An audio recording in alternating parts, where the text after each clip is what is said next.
सर्वप्रथम हामीले अख्तियार प्रत्यायोजन भनेको के हो भन्ने कुरा बुझ्नुपर्ने हुन्छ। हेर्नुहोस् त, डेलिगेसन अफ अथोरिटी, अख्तियार प्रत्यायोजन। अख्तियार भनेको अधिकार, प्रत्यायोजन भनेको चाहिँ आफ्नो मातहतका कर्मचारीहरूलाई, आफ्नो मातहतका व्यक्तिहरूलाई अधिकार प्रदान गर्नु, अधिकार सुम्पनुलाई हामी प्रत्यायोजन भनेर बुझ्छौँ। त्यसैले अख्तियार प्रत्यायोजन भनेको अधिकारको प्रत्यायोजन, अधिकारको बाँडफाँड। यसको मतलब कुनै एउटा कार्यालयमा, कुनै एउटा सङ्गठनमा उच्च पदस्थमा रहेका कर्मचारीहरू अथवा व्यवस्थापकहरूले आफ्ना केही अधिकारहरू आफ्नो मातहतका है निम्न स्तरका, तल्लो स्तरका कर्मचारीहरूमा पनि केही अधिकारहरू बाँडफाँड गर्नु, सुम्पनु, ताकि आफ्ना मातहतका कर्मचारीहरूलाई चाहिँ काम गर्नको लागि चाहिँ, कार्य सञ्चालन गर्नको लागि चाहिँ सजिलो होस् हो। यो उद्देश्यले चाहिँ आफ्ना मातहतका कर्मचारीहरूलाई केही अधिकारहरू हस्तान्तरण गर्नु, केही अधिकारहरू सुम्पनु वा बाँडफाँड गर्नुलाई नै हामी अख्तियारको प्रत्यायोजन भनेर बुझ्न सक्छौँ।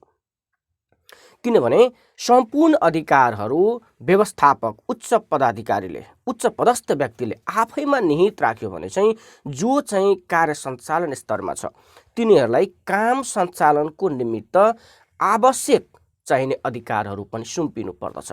अधिकार बिना निम्न स्तरका व्यक्तिहरू जो चाहिँ कार्य सञ्चालन स्तरमा छ तिनीहरूले चाहिँ पूर्ण रूपमा, जिम्मेवारी पूर्ण रूपमा कार्य सम्पादन गर्न सक्दैन, जसले गर्दाखेरि निम्न स्तरीय कार्य सञ्चालन स्तरमा रहेका कर्मचारीहरूलाई पनि जिम्मेवारी र उत्तरदायित्व बनाउनको निमित्त केही अधिकारहरू, कार्य सञ्चालनसँग सम्बन्धित केही अधिकारहरू चाहिँ हस्तान्तरण गर्ने, बाँडफाँड गर्ने, दिने कार्यलाई नै हामी अख्तियारको प्रत्यायोजन भनेर बुझ्न सक्छौँ।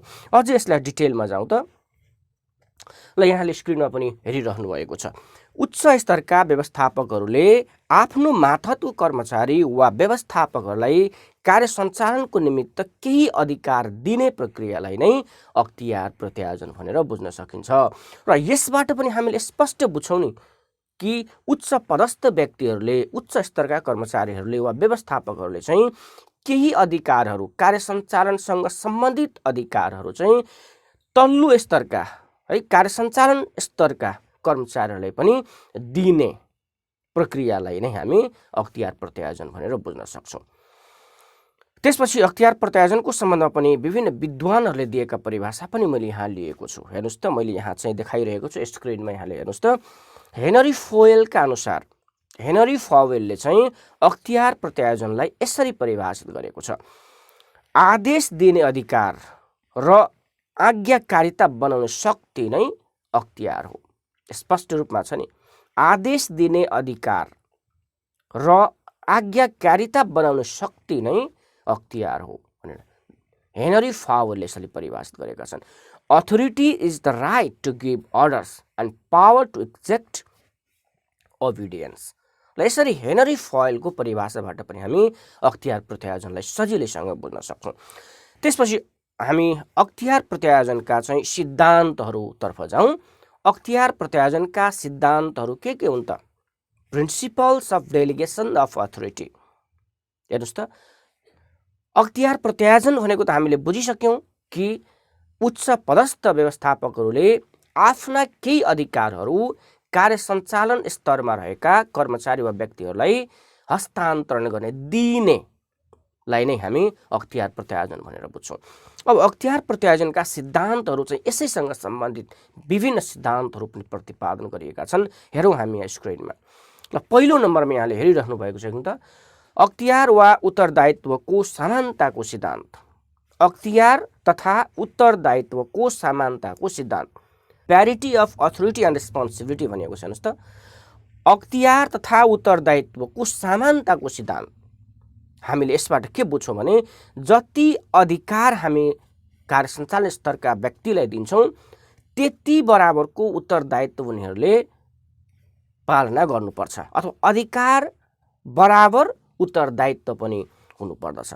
यदि अधिकार उत्तरदायित्व चाहिँ प्यारिटी भएन, समानता भएन भने त्यहाँ चाहिँ निरङ्कुशता आउन सक्छ, त्यहाँ चाहिँ साधन स्रोतको उचित प्रभावका रूपमा प्रयोग नहुन सक्छ, दुरुपयोग हुन सक्छ, अधिकारको दुरुपयोग हुन सक्छ। त्यसले गर्दाखेरि अधिकार र उनीहरूले चाहिँ अधिकार प्रयोग गरेर जुन काम सम्पन्न गरेको छ त्यसको दायित्व, त्यसको उत्तरदायित्व चाहिँ समान हुनुपर्छ भन्ने यस सिद्धान्तले चाहिँ भन्दछ। त्यसपछि हामी दोस्रो सिद्धान्तमा जाउँ त, आदेश एकताको सिद्धान्त, युनिटी अफ कमान्ड। हेरौँ, यहाँ युनिटी अफ कमान्ड भनेको छ। यसको मतलब कार्य सञ्चालन स्तरका जुन व्यक्तिहरू छन्, कर्मचारीहरू छन्, व्यवस्थापकहरू छन्, तिनीहरू चाहिँ कुनै एउटा व्यक्तिबाट मात्रै, माथिल्लो स्तरको कुनै एक व्यक्तिबाट मात्रै निर्देशित र आदेशित हुनुपर्ने सिद्धान्त चाहिँ आदेश एकताको सिद्धान्त हो।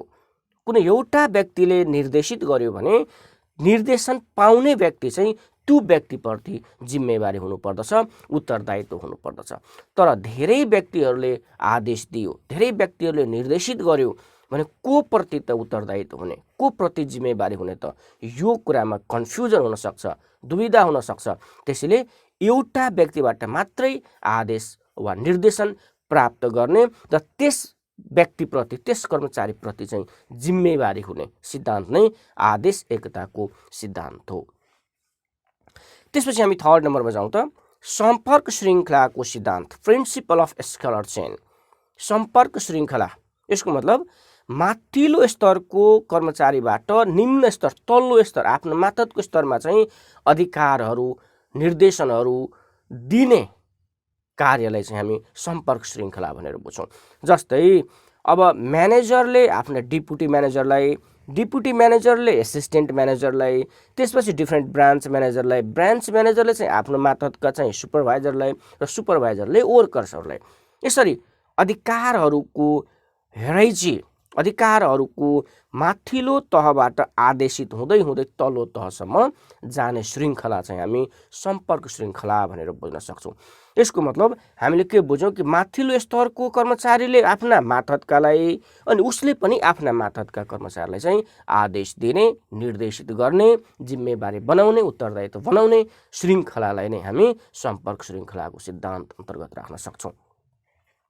त्यसपछि हामी हेरौँ 4 नम्बरमा, परिणाममुखी सिद्धान्त, प्रिन्सिपल अफ रिजल्ट ओरिएन्टेड।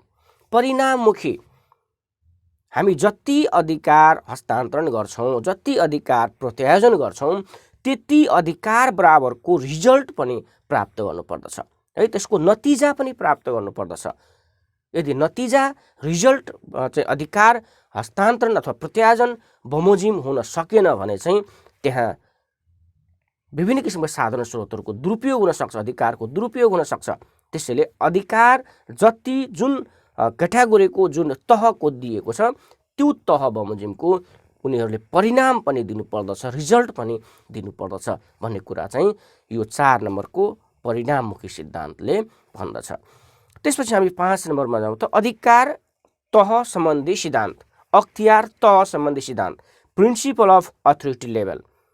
अख्तियार तह भनेको चाहिँ हामी के बुझ्छौँ त, विभिन्न तहमा अख्तियारहरू चाहिँ दिनुपर्दछ है। माथिल्लो तहबाट मिडिल स्टेज, मध्यम तह र मध्यम तहबाट चाहिँ तल्लो स्तरमा अख्तियारहरू, अधिकारहरू चाहिँ बाँडफाँड हुनुपर्दछ र आफ्नो मातहतका, आफ्नो तल्लो स्तरको चाहिँ कर्मचारीलाई चाहिँ जिम्मेवारी बनाउनु पर्दछ भन्ने सिद्धान्त नै अख्तियार तह सम्बन्धी सिद्धान्तले भन्दछ।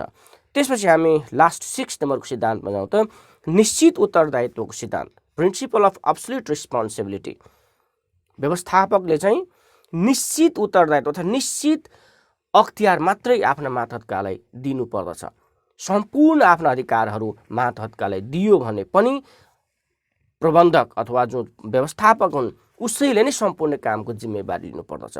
त्यसैले अन्तिम राइट्स है, अन्तिम अधिकार आफैमा निहित राखेर चाहिँ कार्य सञ्चालनसँग सम्बन्धित अधिकारहरू मात्रै तल्लो स्तरमा चाहिँ प्रत्यायोजन गर्ने, बाँडफाँड गर्ने। त्यसैले निश्चित अधिकारहरू, केही अधिकारहरू मात्रै बाँडफाँड गरेर, मात्रै प्रत्यायोजन गरेर चाहिँ मुख्य अधिकार, अन्तिम निर्णायक अधिकार आफैमा निहित राख्नुपर्दछ भन्ने चाहिँ यो निश्चित उत्तरदायित्वको सिद्धान्तले भन्दछ। त यसरी अख्तियार प्रत्यायोजनका चाहिँ यी 6 वटा सिद्धान्तहरू हामी लेख्न सक्छौँ एक्जाममा भेरी सिम्पल तरिकाले।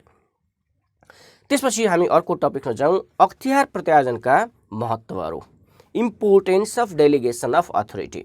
ल, अख्तियार प्रत्यायोजनका महत्त्वहरू के त एउटा कुनै अफिसमा एउटा कुनै सङ्गठनमा व्यवस्थापकले चाहिँ अख्तियार प्रत्यायोजन गर्यो भने अख्तियार प्रत्यायोजनबाट चाहिँ त्यसले के बेनिफिट प्राप्त गर्न सक्छ है, कार्यालयले चाहिँ के बेनिफिटहरू प्राप्त गर्न सक्दछ त हो, यो कुरा चाहिँ हामी अख्तियार प्रत्यायोजनको महत्त्वहरूमा लिन सक्छौँ। मैले यहाँ बुदागत रूपमा लेखेको छु। हेर्नुहोस् त, प्रभावकारी व्यवस्थापन इफेक्टिभ म्यानेजमेन्ट यदि अख्तियार प्रत्यायोजन गर्यो भने, अख्तियार चाहिँ विभिन्न तहमा प्रत्यायोजन गर्यो, बाँडफाँड गर्यो भने त्यसबाट चाहिँ प्रभावकारी रूपमा व्यवस्थापकीय क्रियाकलापहरू, प्रभावकारी रूपमा सङ्गठनका क्रियाकलापहरू सम्पन्न हुन सक्छ। किनभने विभिन्न तहका विभिन्न मातहतका व्यक्तिहरू कर्मचारीहरू पनि जिम्मेवारी हुन्छ है, जिम्मेवारी बोध हुन्छ र उनीहरूले अधिकार प्रयोग गरेर आफ्ना सम्पूर्ण क्रियाकलापहरू, आफ्नो अधिकारमा पर्ने क्रियाकलापहरू उनीहरूले सम्पादन गर्दछन्। त्यसैले प्रभावकारी व्यवस्थापन हुन्छ। त्यसपछि दोस्रो नम्बरमा हामी जाउँ त, कर्मचारीमा उत्प्रेरणा मोटिभेसन अफ इम्प्लोइज। यदि कर्मचारीहरूमा विभिन्न तहका कर्मचारीहरूमा उनीहरूको तह बमोजिमको अधिकारहरू प्रत्यायोजन गर्यो भने उनीहरू चाहिँ उत्प्रेरित हुन्छन्, मोटिभेट हुन्छन् र उनीहरू चाहिँ अझ धेरै राम्ररी चाहिँ आफ्ना कामहरू चाहिँ सम्पन्न गर्नलाई चाहिँ उत्साहित हुन्छन्, प्रमोट हुन्छन् र अझै पनि कर्मचारीहरू चाहिँ आफ्नो कामलाई चाहिँ द्रुततर सम्पादन गर्दछ र सङ्गठनको लक्ष्य प्राप्तितर्फ उन्मुख गराउन सक्छ। तेस्रो नम्बरमा हामी जाउँ त, सङ्गठन विस्तारमा सहज फेसिलिट अर्गनाइजेसन ग्रोथ। सङ्गठनको विस्तार गर्न, विकास गर्न पनि अख्तियार प्रत्यायोजनले सहज वातावरण सिर्जना गर्दछ। त्यसपछि 4 नम्बरमा हेरौँ हामी, असल समन्वय बेटर कोअर्डिनेसन। अख्तियार प्रत्यायोजनले चाहिँ समन्वय, एक आपसमा समन्वय, एक आपसमा मेलमिलाप, एक आपसमा चाहिँ अधिकार अनुसार कामको बाँडफाँड, काम गर्ने परम्पराको पनि विकास हुन्छ। त्यसैले असल समन्वय यसले स्थापित गर्दछ। त्यसपछि 5 नम्बरमा हेरौँ त, व्यवस्थापकीय क्षमतामा चाहिँ विकास गर्दछ डेभलपमेन्ट अफ म्यानेजरियल एबिलिटिज। कर्मचारीहरूमा अधिकार प्रत्यायोजन गर्दा उनीहरूमा पनि व्यवस्थापकीय क्षमता, उनीहरूको पनि क्षमतामा चाहिँ विकास हुन्छ।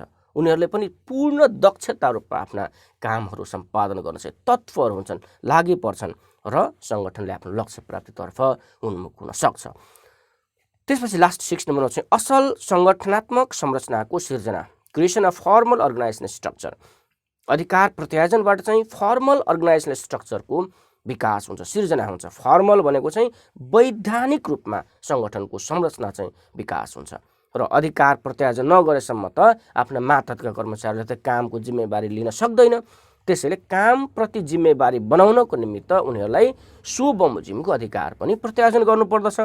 त्यसैले यसले चाहिँ एउटा असल सङ्गठनात्मक संरचनाको पनि सिर्जना गर्नलाई सहयोग पुर्याउँदछ, मद्दत पुर्याउँदछ। हस् त, आजलाई यति नै। फेरि पनि यस्तै भिडियो क्लासहरू लिएर म आउने नै छु। त्यसैले यस्तै किसिमको तपाईँको एजुकेसनमा सपोर्ट हुने भिडियो क्लासको लागि फेरि पनि च्यानलमा आउनुहोला। हस् त, धन्यवाद। Best of lock.